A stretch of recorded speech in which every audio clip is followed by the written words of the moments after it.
אז שלום, ברוכות הבאות, אני מקווה שלומכן בטוב. אנחנו שמחות שהצטרפתם אלינו למפגש הראשון של עיניים על עזה, מפגשים יומיים, כל יום מאלף עד ה' בשעה 2, אנחנו ניפגש לשמוע ולשוחח על עזה. לפני שנתחיל כמה הודעות ממש קצרצרות, אני רוצה להודות לשותפות והשותפים שלנו שעזרו בארגון, פורום שמאל חיפה, דגל שחור, לסטודנטיות והסטודנטים שלנו, בפרט מתאי עומדים ביחד וחדש באוניברסיטת חיפה. עניין טכני הוא שכולכם מושתקים by default, ולכן כשאנחנו נפתח את הדיון, אם תרצו להגיב או לשאול שאלה, אנא הרימו את ידכם באמצעות כפתור ה-react, או תכתבו את השאלות שלכם בצ'אט, ואנחנו נוכל כך לנהל את הדיון. אז הדוברת הראשונה שלנו היא עדי רונן ארגוב, שמפרסמת מאז 2021 את הדף היומי, אחד ממקורות המידע החיוניים ביותר לגבי מה שמתרחש תחת משטר הכיבוש הישראלי, ובמסגרתו היא גם מפרסמת את מעורבים בעל כורחם, פרויקט הנצחה של ילדים שנהרגו ונרצחו במהלך ומאז 7 לאוקטובר. עדי? אהלן, קודם כל, מה שהייתי רוצה לשאול אתכם זה מה שלומכם אחרי הבוקר הזה, אבל אני מחויבת לזמנים ולנושא, אז אני אדבוק בזה. אני חושבת שמה שמנחה אותי זה איך אני יכולה להתנגד למשפט הזה האלמותי שנטבע בספר 1984, משרד האמת, בערות היא כוח.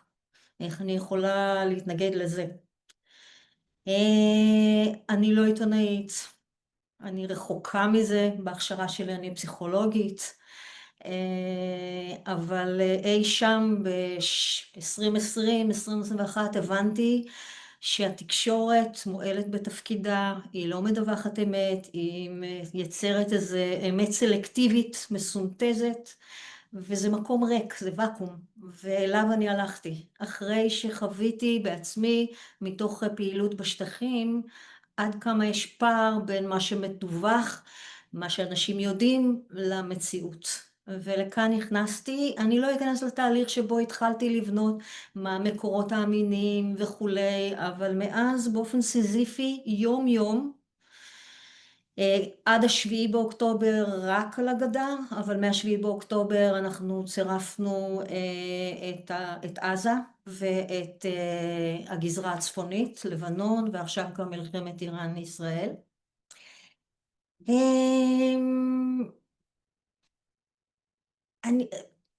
יש את הדף היומי ויש את מעורבים בעל כורחם, כל אחד מהם בעצם מסמל איזושהי דרך של האידיאולוגיה שמאחורי הצורך להנכיח מידע, להנחיל מידע שהוא לא, כאמור, לא נגיש. הוא נגיש, אבל הוא לא מואכל בכפית. הדף היומי הוא הצורך לתת מידע כללי על מה קורה, מין זום אאוט על הגודל והעוצמה של מה שמתרחש, נתונים, דיווח יומיומי על האירועים, כתבות, מאוד מראיית על. אנחנו לא מחברים בין הנקודות, אבל אנחנו מספקים מידע. אני אומרת, אנחנו שני אנשים.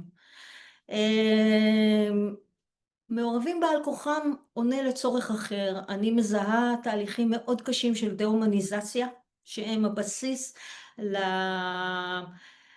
לרשות שניתנת לפגוע בצורה כל כך אכזרית בבני אדם, ובעיניי מעורבים בעל כוחם הוא תהליך של רה-הומניזציה, להחזיר את ההומניות, את החיבור לקיומם של בני אדם ברי זכויות דרך תיעוד שמותיהם של ילדים מכל הלאומים בקונפליקט הזה, פלסטינים, לבנונים, איראנים עכשיו, ישראלים, יהודים, פלסטינים בגדה, פלסטינים בעזה. ילדים. אנחנו, כמובן יש העדפה לתמונות של ילדים חיים, כי יש איזו התרחקות מתמונות של ילדים מתים. ילדים חיים, היו ואינם, שם, גיל, כמה שאנחנו יודעים, ונסיבות מותם, או לפחות בעיניי הירצחם. אלה שני הפרויקטים שאנחנו ככה מחזיקים, מעורבים בעל כורחם, לא בכדי, תפס תאוצה לפני מלחמת איראן בישראל, באמצעות ההפגנה השקטה עם תמונות הילדים. זה נשתת על מעורבים בעל כורחם. מה שהייתי רוצה זה באמת לשים את שני, להדגים את שני המוקדים האלה. האחד זה נתונים, לתת מעט נתונים מזעזעים מעזה, והשני להתמקד בילדה. אנחנו נתחיל מהנתונים. אין נתונים עדכניים להיום, אלה נתונים שפורסמו אתמול. משרד הבריאות הפלסטיני בעזה, יש שם דיווח חסר, זה ידוע, אבל אני לא אכנס לזה, אני הולכת על הקונסרבטיבי. ב-48 שעות נהרגו 202 בני אדם, 1,037 פצועים. מאז 18 במרץ, שזה מועד קריסת הסכם הפסקת האש, נהרגו 5,599 בני אדם. 19,097 פצועים. 3 חודשים. מאז 7 באוקטובר נהרגו 55,908 בני אדם. נפצעו 131,138 בני אדם. שליש מההרוגים הם ילדים. מבין ההרוגים הילדים זוהו, זאת אומרת, רבים מהם לא זוהו כי אין משפחות שיזהו אותם, 17,127 ילדים. נכון לתחילת יוני, אנחנו כבר 3 שבועות לתוך האירוע עם הרבה יותר הרוגים. בעזה כיום 41,329 ילדים יתומים לפחות מהורה אחד, 1,948 משני ההורים. 2,483 משפחות, נכון למאי, נמחו כליל, אין שורד. 5,620 משפחות עם שורד אחד בלבד. 13,500 משפחות איבדו בני משפחה. לא נכנסתי עוד לרעב, אני גם מדלג על זה, אבל מכאן הייתי רוצה לעבור לזום אין על ילדה ספציפית. הילד, אם תוכלי להעלות את תמונתה.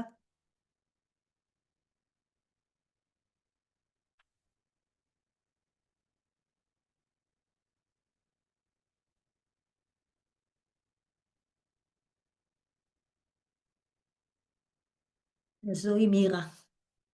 מירה איברהים אבו שמלה. עד לפני 4 ימים, עד ה-18 באפריל, היא הייתה בת 6.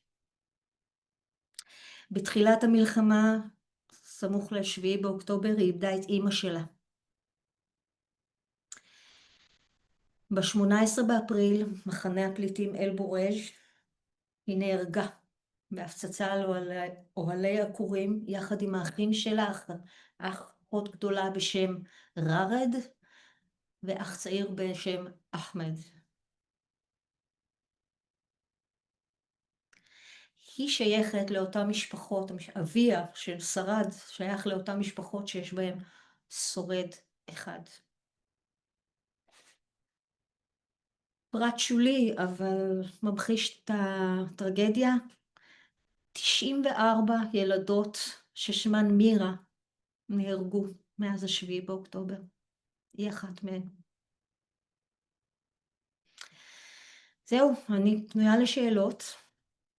מקווה שעמדתי בזמן. כן, תודה רבה.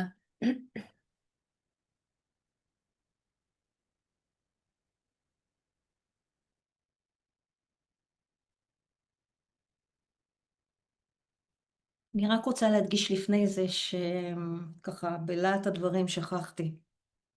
בהיעדר תקשורת או בהיעדר מידע,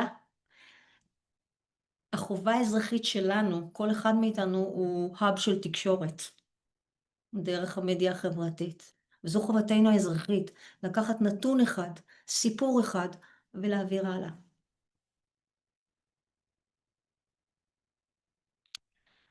תוכלו לעזור לי רק אם לקרוא את השאלות, כי אני... דנה נגב, אם את... כן, שלום. תודה רבה, אה, עדי. אני כבר מההתחלה הייתי מודעת למה שקורה, אני גם מסתכלת הרבה בחדשות חוץ כל הזמן, ואני גם לא, גם תיארתי לעצמי, זאת אומרת, מההתחלה כבר ידעתי מה קורה. עכשיו, מה שמפעים אותי ומשגע אותי, זה שהישראלים, רוב הישראלים שאני מכירה בכל אופן, אני יודעת שאנשים פה יש להם לב, זה לא יכול להיות שזה אנשים חסרי לב. זה לא יכול להיות שאם הם היו יודעים באמת על על הנוראיות הזאת של כל ההרג הזה של הילדים, לא היה מזיז להם משהו, עד כדי כך שהיו מתנגדים לזה באמת. ואני לא יודעת איך אנחנו מצליחים להעביר לשאר העם אני לא משתמשת במונחים של עם כל כך, אבל בואו נגיד לאנשים היהודים הישראלים שחיים פה את הדבר הזה מבחינה הומנית, כי זה בסך הכל זה כתם שאנחנו, שנצבע עלינו, שיהיה איתנו כל החיים ולדורות הבאים. אז לא רק, אני לא מדברת רק על העזתים, שאני מנסה לעזור להם בכל דרך שאני יכולה, במקרה יש לי קשר עם בן אדם אחד והמשפחה שלו, אבל על הישראלים, איך הם מעבירים להם את מה שקורה? שאלה מצוינת, אני שואלת אותה מדי בוקר את עצמי, אבל כאן נכנס גם הכובע האחר שלי בתור פסיכולוגית. כשבן אדם מרגיש מאוים, הוא נסוג למנגנונים מאוד ראשוניים של הישרדות, של רעים, טובים, חלקיות מידע, הצפה, ניתוק, הכחשות, ביצור. ואני חוששת שמבחינה ממסדית משאירים אותנו במצב של איום נונסטופ והצפה. ולכן אנשים, אם אני נותנת הנחה לרבים, לא מספיק רוצים כרגע לדעת וכולי. זה התחיל תהליך אחרי ה-18 במרץ, התחיל איזה תהליך של סדקים. אני מאמינה גדולה בנחישות ועקביות. כל הזמן. 4 שנים אני עושה את זה. 4 שנים הייתי בצל, ורק לאחרונה התחילו לקרוא את הדף היומי או להתייחס לזה. נחישות, לקחת פרט אחד, דבר אחד, ובהתמדה, בהתמדה, בהתמדה. גם נתון וגם סיפור אישי. וזה כואב. עדי, שואלים בצ'אט אם את תוכלי לפרט קצת לגבי מקורות המידע ואיך את מנטרת את המידע. לגבי שמות המקורות בתוך הדף היומי, אם תכניסו אחר כך את הלינק, the daily file, מילה אחת, .org, יש בעברית, באנגלית. בכל יום אנחנו מפרטים את המקורות, יש לינקים למקורות שם, ובנתונים וכולי, אנחנו כל פעם מעדכנים את המקורות.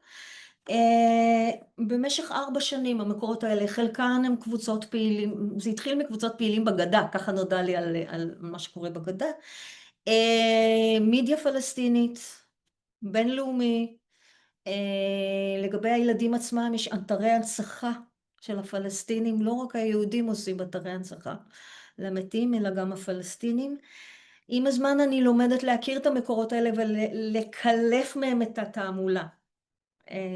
למשל באופן אבסורדי, אלה שהכי תומכים חמאס, הם לא מתביישים לתאר כל מיני אירועים של תקיפה של יהודים. זאת אומרת, זה לא זה, אבל אם מקלפים את הפרופגנדה, הם הוכיחו את עצמם כהכי מהימנים. כשיש לי ספק שהוא לא, משהו שלא מופיע בכמה מקורות, לא מגובה בווידאו, שאפשר איכשהו לבדוק בכל הכלים שיש לנו, כמה זה לא, אם זה לא AI, אז אם אין לי מספיק מקורות, אני מחכה. ומעדיפה לדווח בדיעבד. ואנחנו חיים בעולם שאין 100% אמיתי.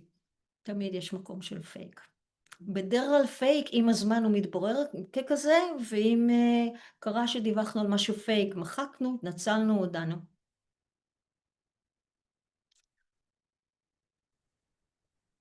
הלינק לדיילי פייל מופיע בצ'אט.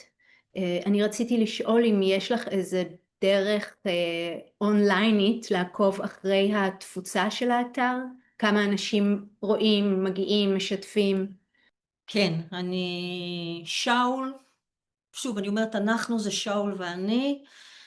שאול הוא האחראי על האתר והוא בודק. אני יכולה לשאול אותו כרגע, אני מעדיפה לא להסתכל על זה. יש לי איזה גישה זה ההכחשה שלי. אני לא רוצה לדעת כמה יש לזה תפוצה, ואני לא רוצה לדעת אם זה מעט או הרבה, כי זה ישתק אותי. אני מעדיפה להמשיך. אז אני יכולה לבדוק ולשלוח לכם את הנתון, ואתם יכולים להפיץ אחר כך. אבל אני כן רואה כניסות ומנויים, והמספר עלה מאוד. עדי, אני קיבלתי שאלה פה, לא דרך הצ'אט, לשאול אותך, מאוד מעניינת וחשובה כמובן ההתמקדות שלך בילדים. את יכולה להגיד איך קיבלת את ההחלטה הזאת, איך את מגדירה ילדים,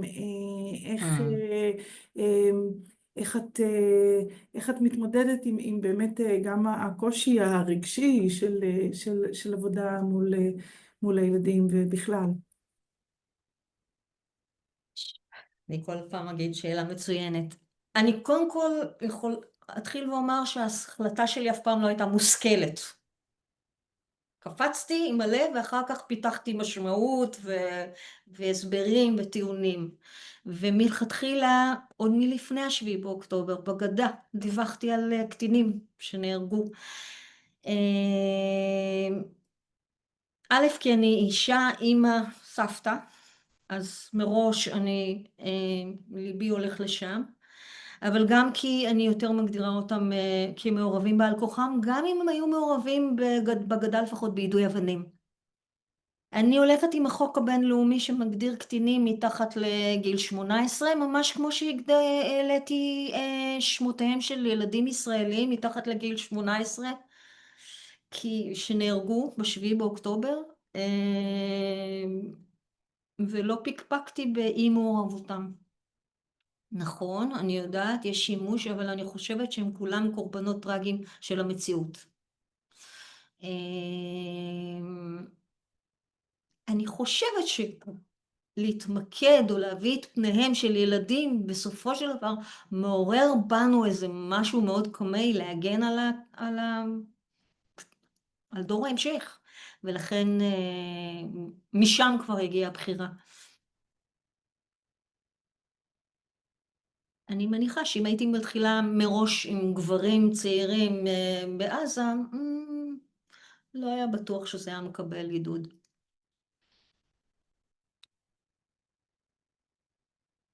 תודה רבה.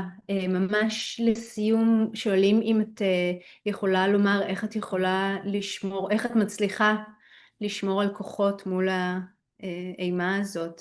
באמת, זה קושי אדיר. אם הייתם רואים אותי הבוקר, אז הייתם מבינים שלא תמיד.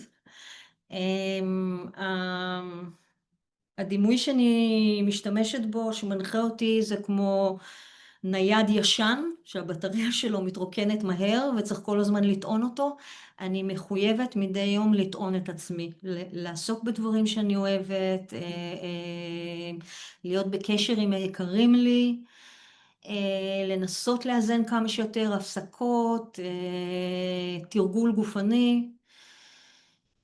זה לא עובד כל הזמן, זה לא עובד. אני רדופה.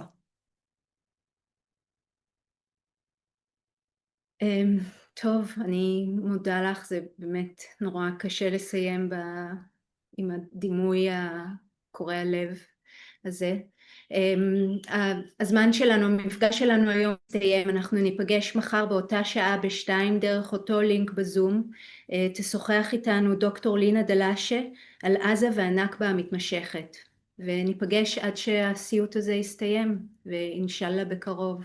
יאללה. להתראות, יום טוב. ביי ביי.